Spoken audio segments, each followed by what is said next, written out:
Hi, um, welcome to Gossip Girl episode 3, I guess. Um, my name's Luna. My pronouns are she, her, or they, them. Um, and this episode is called Why I'm Afraid of Other Trans People. Yeah, so let's sit and unpack that, shall we? Um, so I guess the main thing I want to start with that is like cancel culture, really. And I know a bunch of people are now immediately rolling their eyes. But that has really fucked with my head over the past couple of months. Largely via Twitter, which to be honest I really just need to delete at this point. And seeing all the stuff that's happened kind of via that within our community TM. So just a quick breakdown of what cancel culture is for anyone that doesn't know. It was essentially created by black women, like most things like this are, as a last resort for accountability. So if you've called somebody in, you've called them out, that isn't working, none of that works, then you essentially cancel them. You block them on social media, you don't have them in your spaces, you get rid of everything. And this was particularly used in terms of things like R. Kelly. So people were still working with R. Kelly despite knowing all the crap he's done. And yeah, people decided to cancel him because there is no accountability when you're that big a star, like when you're that big a celebrity. How, like, you can't drag someone through an accountability process, like if they've already evaded essentially the law and any other forms of like legal accountability or any community accountability even, then like how do you do that? And the answer they came up with was we just remove them from our spaces. We just, I'm sure R. Kelly isn't going into like their physical spaces, but we get rid of them from our lives. We just cut them out because they're being harmful. And this has kind of happened with the whole contrapoints thing. And I don't really want to get too deep into that because, again, I know some people are probably rolling their eyes and not wanting to get into it. And I don't particularly want to get too deep into the contrapoint stuff itself. But yeah, basically, contrapoints made some bad takes and got cancelled, made some videos where people just weren't a fan of them. And she'd said some things that made a lot of people uncomfortable. And again, she got cancelled for it. This all took place on Twitter. She's a YouTuber, by the way. I should probably point that out. Who started out doing videos about like the alt-right and things, and then like eventually she realised she was trans and came out, and originally started making videos about being non-binary and genderqueer, and then started making videos about being a trans woman and other like trans specific topics. Anyway, so I've over the past like 2-3 videos she's released, no, maybe 4, I've lost count. Yeah, Twitter has just gone absolutely apeshit at her and has tried to cancel her at that and some of her tweets, and watching that can be a massive shitter on your mental health. So not only like when people are throwing shit at you and you're being cancelled, but watching a member of your community go through that can be really horrific as well. And like even when I've said things and like that kind of mentality has then happened to me, particularly when I've seen members of my like in real life community saying things online where I've had to be like, maybe we don't do this, maybe this isn't the thing. And then like being called a bootlicker and a traitor, and then with specific regards to the contrapoint stuff, where I've tried to explain how I've felt. I've been told I'm true scum. I've been told I don't know what it's like to be non-binary. I've been told I don't understand transmisogyny or what it's like to be misgendered, which is all kind of hilarious given that I co-run essentially a non-binary charity, and I'm a trans femme who knows very well what transmisogyny is like and knows very well what it's like to get misgendered. So yeah, things get a bit weird around that, and it's kind of made me afraid to be with my friends who are trans. And it's not particularly a logical fear. I suppose like you can follow a progression there, but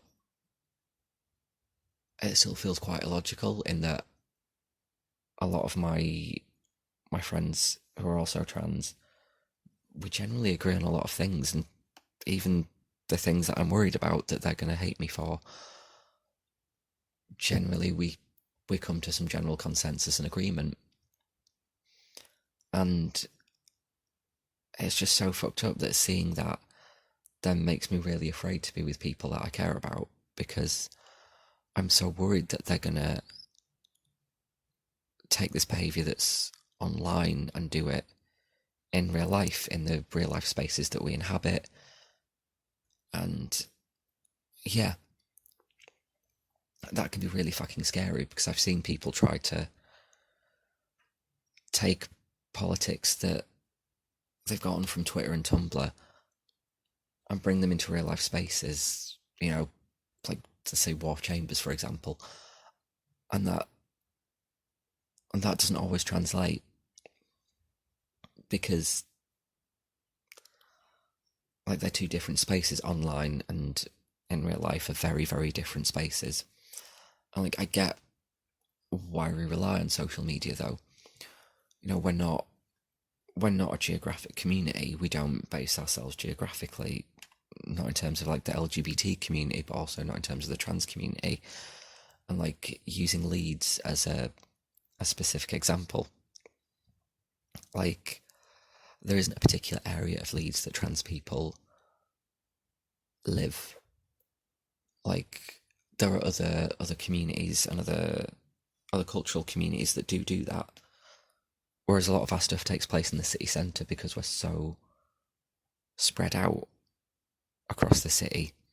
You know, we don't all, for example, we're not all in, I'm not saying everyone lives in Chapeltown, but you know, there's a reason the carnival is there. There's a reason there is a culture around there. There are shops that are specifically for people of colour and specifically black people within that.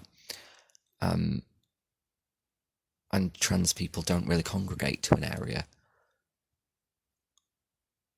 Like Armley has a very, very large Polish community. I say very, very large. Armley's not that big, but you know, there are a lot of Polish businesses and a lot of Polish culture, and yeah, the trans community isn't like that. We don't have an area that we really congregate to. So social media can be really useful to help us connect. But that does mean that there is a darker side to that, I guess. It does mean that internet spaces for in real life communities can warp into being the community itself, as it has done on Twitter. So, for example, like a Facebook group can easily become the replacement for a community if there isn't a solid in real life community going on there. So because we're not really a geographical thing. We rely a lot on social media. There's friends that I only really communicate with properly via social media, despite the fact that they live on the opposite side of the park from me. Really not that far at all, like 10 minutes max walk. And it's literally because like we're our schedules, and because we don't all have an area that we gather in, aside from maybe like, yeah, Wharf Chambers, Flamingos, various places in town, which again is the city centre. And that's just a very kind of, I don't say generic place, but it's a very like, it's the most accessible place when you're spread out and you're not geographic, and you're not all working in a geographic community where there are local businesses. You know, we don't have an area where we have local businesses being run by trans people. You know, we don't have a lot of that culture in one particular area, as I've already said. And so those internet spaces sometimes get prioritised, and the politics that are created for those spaces then sometimes try to get brought out in real life spaces, and that it just doesn't really translate.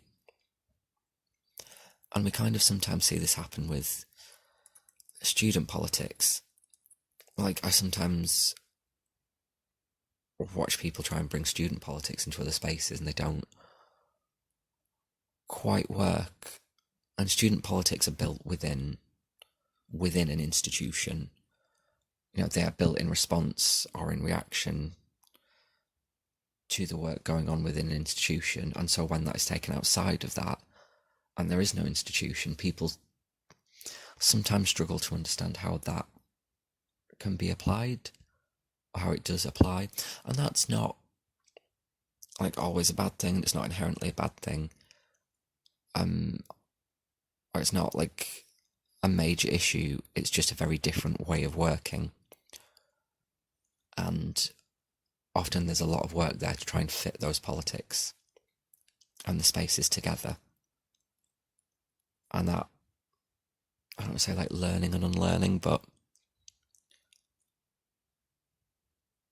a different way of looking at things, I guess. And I suppose I kind of have similar feelings on like queer theory. And this is kind of a slight tangent, slight diversion, but hopefully it'll make sense. Like,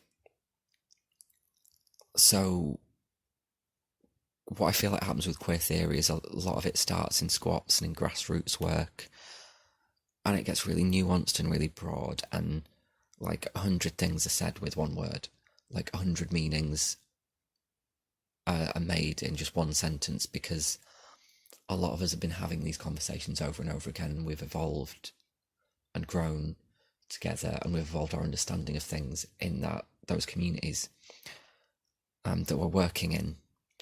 And then, you know, that kind of gets picked up, and it moves along and along and along, and eventually kind of moves its way up to academia. And someone goes and writes a book that like completely defines what whatever thing we're talking about means, and suddenly there's a definite thing that all the like mildly bougie queer kids that, you know, haven't really struggled are reading. You know, they're, you know, massively reading Judith Butler, which is a fucking impenetrable text, and I'm just never going to manage that. And it kind of gets warped, and it changes to the point where it becomes almost unrecognisable sometimes. And it can be a bit difficult to marry the original theory and the original meanings and feelings with this kind of mutation of whatever that started out as. And that's probably a bit wild for some people. But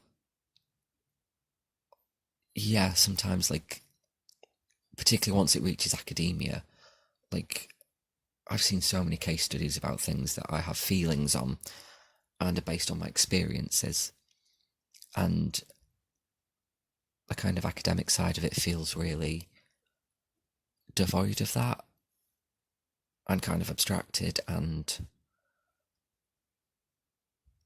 yeah, the number of times I've read the word transgender being used in a very abstract way in something has made me want to claw my own eyes out, because it gets used in a way that doesn't relate to a human experience. Um,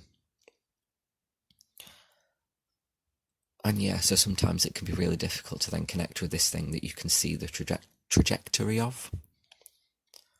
And I feel like that kind of happens with student politics in a way, and that, like, a lot of politics end up, a lot of the politics have ended up coming from like a similar place like that. It started in squats and it started in bars and in grassroots work, and then it's moved within the institution and it's changed there, and then it comes back into the squats and the bars and the grassroots work via students, essentially. And it's changed, it's different. Um, and then sometimes the original theory and the original feelings and the original politics get slapped with the label problematic, despite being relevant still, and often more nuanced than the academia can handle. And there's definitely a lot of things that are more nuanced than Twitter can handle. And we see this happen with Twitter and Tumblr, where the politics have been developed in real life, and then they've made their way to Twitter, they've made their way to Tumblr, and they've gotten warped and changed and moulded for the space. And then suddenly they come back into the real life space and they don't quite work, and then unrecognisable. And honestly, in terms of like cancel culture and the way that particularly trans people behave with that, that scares me. That destructiveness being brought into our spaces, not just online spaces, but in real life spaces. And whether that is me worrying about that being brought into our spaces versus whether it actually is being brought into our spaces. I don't think that, like, it, that is what it is. I don't think that's particularly like as much a thing as, yeah, I think either way, like, the idea of that destructiveness is scary, is what I'm trying to say, essentially. Just not in the most coherent of ways, I guess. And like, where I say, where I said a minute ago, like, the original theory then gets slapped with being problematic. Like, I've watched that happen with things that I've said to people online and in real life that I've learned from older trans women. And I don't just mean older in terms of age, but also in that transness, in that they transitioned years ago, or maybe they like didn't transition ages ago, but transitioned a lot earlier than me. And yet when I talk about the stuff that I've learned, it kind of gets ignored, and particularly on the internet, people tend to lash out. And like, it's the internet is bad. But I've also seen that happen like in physical spaces in real life, where people have felt really offended by a thing that I've learned from older trans women, despite the fact that it's something that I also feel, and that's why I've taken that stuff to heart. And then, yeah, basically get told that it's problematic, despite the fact that everything that these people are sitting on at the minute were built by these women that I've learnt from. Like, and that's kind of why, like, in part, I identify with some of the things that ContraPoints has said, even though they are slightly ridiculous. Like the point where she said that she feels like the last of the old school transsexuals. Like, I kind of get that. Like, a lot of my politics are kind of old school trans politics that I've learnt from all the trans women who've seen everything, who've done everything, like 10 times over. Like, I didn't really learn my politics from Tumblr and Twitter. Like, I used them, but I didn't see anything that really represented me until I sat and listened to older trans women. And by older trans women, I mean trans women that are older than me and have transitioned before me. Like, I don't necessarily mean, like, 70-year-old trans women that transitioned years ago. Like, actually, there are trans women that aren't all that far off my age that I learnt a lot from still. But I've also learnt from trans women that are older than them, and that kind of handing down of that knowledge and those skills and those resources. So yeah, I still, like, I kind of identify with that because I definitely do still have a lot of old school trans politics that I've learned. The thing about being tired of pronoun circles, like, I'm also kind of tired of them because often they're not actually that empowering. Like, the amount of times I've been the only trans person sat in a meeting and the entire pronoun circle has just been for my benefit. Like, I don't feel empowered anymore. Suddenly, I'm othered in a way that I have no control over.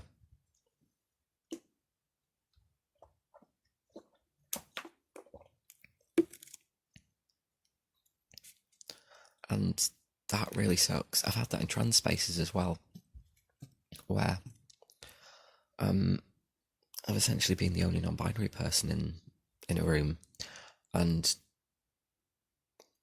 like, the pronoun circle has felt like it's specifically just been for me to be able to sit there and say they, them.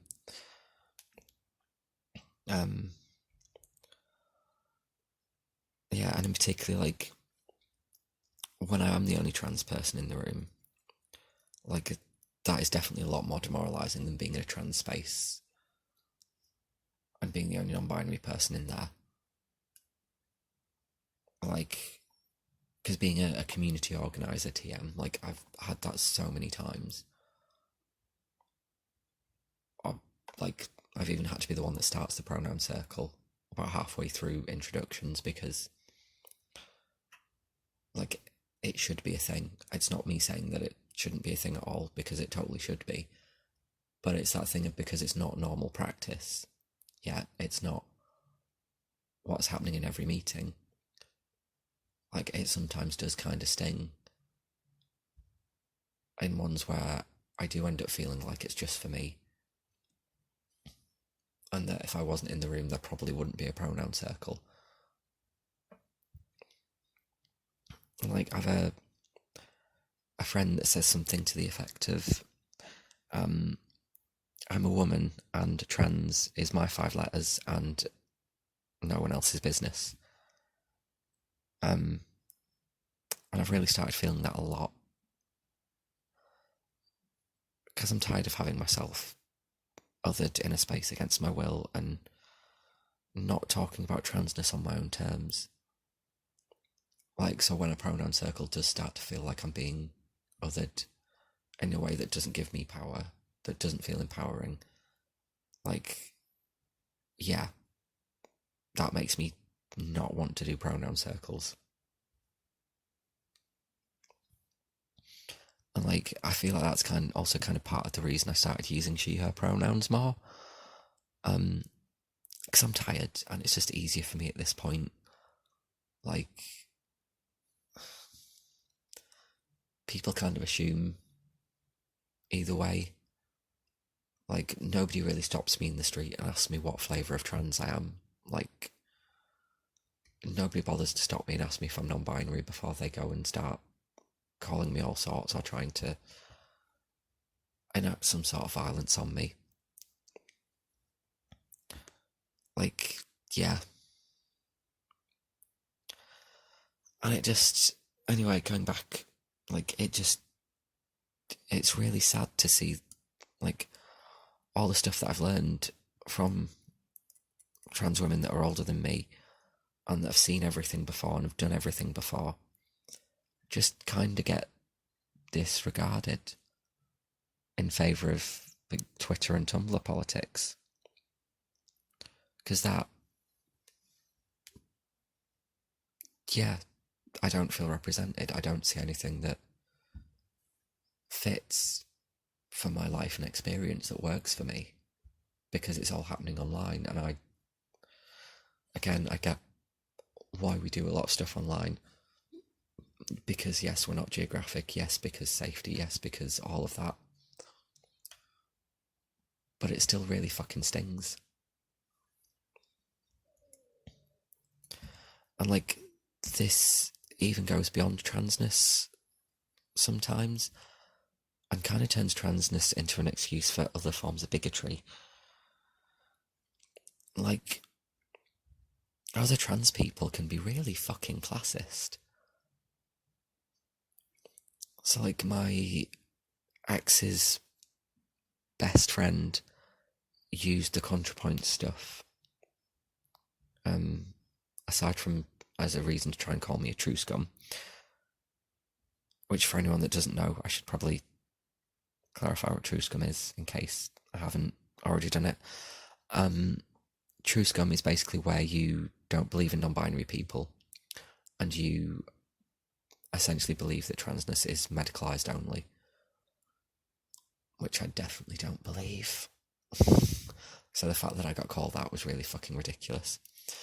But like, that whole thing around contrapoints got used as an excuse to be really classist and take the piss out of me for struggling with like big academic-y theoretical words and with spelling,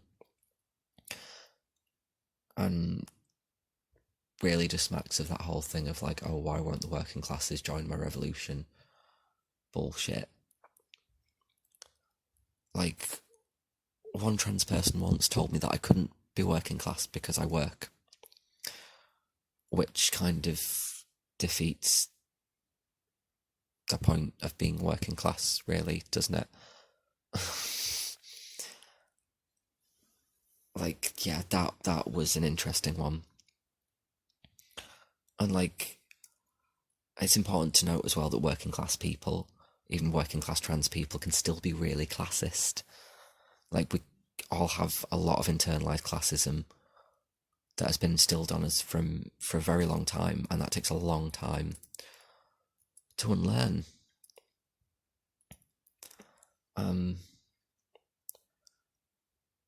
Yeah, so trans people can be really fucking classist, and while, like, just bringing contrapoints back, while I agree with what she said in her opulence, can't even speak, opulence video about how transness can lower you a class, I don't think it has quite that much of an effect. Like, I think it does take you down a peg, but I don't think it lowers you a class. I think you still stay within the same class bracket. You were just then put slightly further down the food chain of that particular class bracket. Like, I had a conversation with a friend recently that made me realise that I've seen a lot of trans people kind of voluntarily victimise themselves, only really based on their transness. Like, trans people who have had very middle class upbringings. Like, class is still a very big thing. Like, trans people who are much more well spoken, have posher accents and communicate in very middle class ways, like, that all really helps. Trans people who are conventionally attractive and have gotten further a lot easier because everyone's basically thirsty for them. Like, I'm not sure I'd stick that in a class privilege category, but being conventionally attractive helps.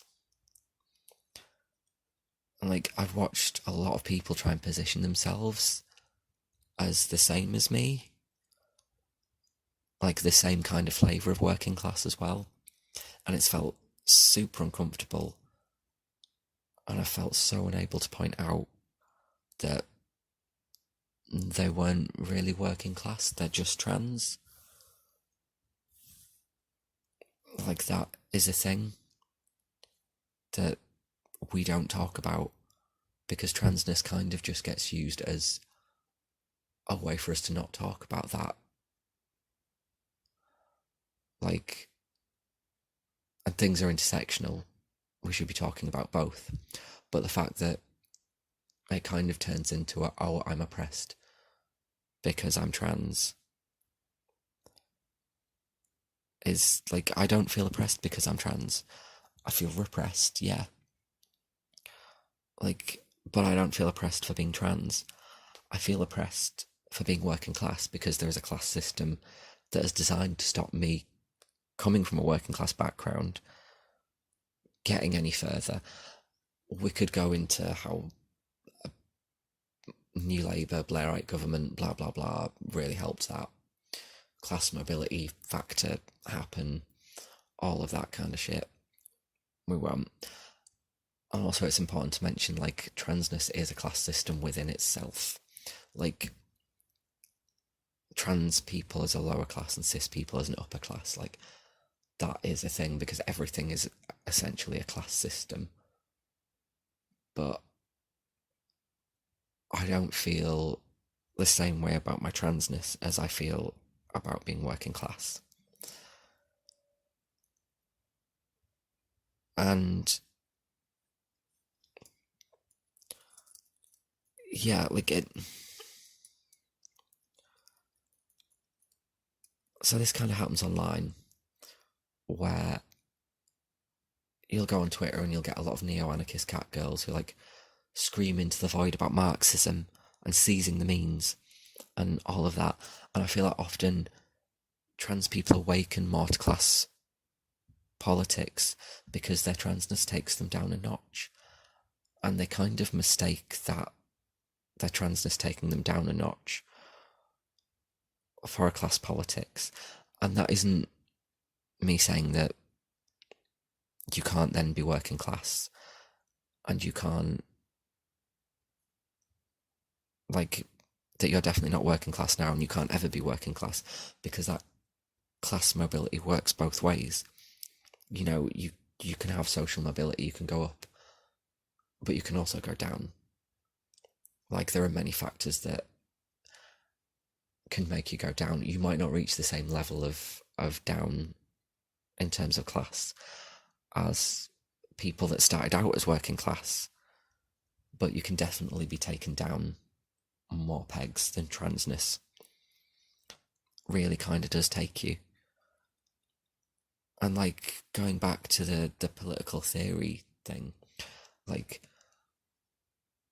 particularly trans people that have had more of a middle class upbringing and are able to access political theory, like, I didn't really have that. You know, I grew up in a very working class family, in a very working class area in the city that I grew up in, and I learned essentially socialism, Marxism, anarchism from, yeah, factory workers, from working men's clubs, from cleaners, from picket lines, hell, even from listening to Dolly Parton. Like, and I didn't know that those things were that, but I knew what the structures were, and I knew that's how things worked. And then suddenly, like, even in real life, there'll be debates about Marxism and the finer points of that, with people quoting that. Like, I've literally sat at war with people doing that before, and it's just ridiculous. And I swear, one of the best things I've ever seen is just an extremely like beautiful trans girl. I feel like people look at her and think she's a massive airhead, but somebody had said something that I think was really classist, and she immediately dispatched them with a way better knowledge of that shit than whoever it was that had said that clearly had, from all their posturing of political theory. She was able just to sit there like drumming her nails on the table and really lay into them about what actual working class politics looks like. And that was fantastic. I never felt that represented by shit until you see things like that happen.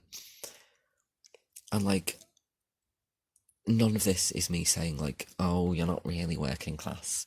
You know, I'm not gatekeeping that. Just that my personal experience of class and my personal experience of being me is different to other people's. Like, there are many different flavours of being working class. You know, there are so many factors within class that can look slightly differently. But there is a definite difference in experience there. So, like, me coming from a working class background and all the things that I've had from that, and then someone coming from a middle class background and reaching, let's say, a similar position as I've reached, but I've had to try and move my way up, and they've kind of moved their way down. Like, those are two very different experiences there. Just like within transness, there are a multitude of fucking experiences. Like, and that's okay, but also that gets ignored. Like, I don't see that talked enough about. And that difference can leave someone feeling really isolated in their community just in itself, when that doesn't get talked about and that doesn't get seen, and that transness gets used to throw a much more nuanced class politics out the window. So when something happens and you're treated like shit for these old school working class trans politics that you can't really talk big about because you don't really have the language, and you struggle to read and you struggle to write, and you don't have a complex knowledge of big theory, and that then only leads to you getting treated worse, you can kind of see how that might leave you afraid of your own community, of your own friends, even though a lot of the people that are close friends to me haven't really done a lot of that, haven't treated me like shit for that. But that gets into your head, and that really affects your mental health and can really fuck you up and make you afraid of the people that you love in your life. And it's, as I said before, it's not particularly a logical fear, but it scares the shit out of me. Like, the fact that I've had panic attacks and anxiety attacks about being in the same space as my friends who are also trans. The thought that some of that stuff might happen, the thought that suddenly class might become a topic, suddenly transness might become a topic in a way that I have very specific feelings about, and I'll be slapped with being told I'm problematic, and I'll be cancelled, and I'll be left without my community. And that's really fucking scary.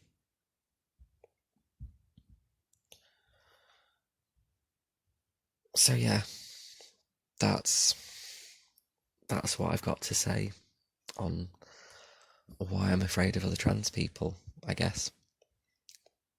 Not not a logical fear. I mean, hopefully from this recording, you've got some sort of pathway to understand how I might arrive at that fear, but yeah, I'm afraid of other trans people. I'm afraid to be in spaces with other trans people because of that. And I guess that's also why I end up being kind of the gobshite that I am. Like, and you would think it would put me off talking so much, but it kind of doesn't. Like, the fact that I'm wanting to do an exhibition on being queer and working class, because I don't see that talked enough within the queer community, as I've just pointed out in this more than 40-minute podcast. And that is very much a part of being working class, the fact that I'm such a gobshite and I can't stop talking about it, because I need to see that. And if I need to see that, I'm pretty sure that there are other people somewhere in my community that need to see that as well. I need to feel a part of that. Which is also why I decided to do this podcast. So, yeah. Thanks for tuning in, and here's hoping I don't get cancelled, I guess. Because it'd be nice to make it through 2020 without being cancelled. Bye.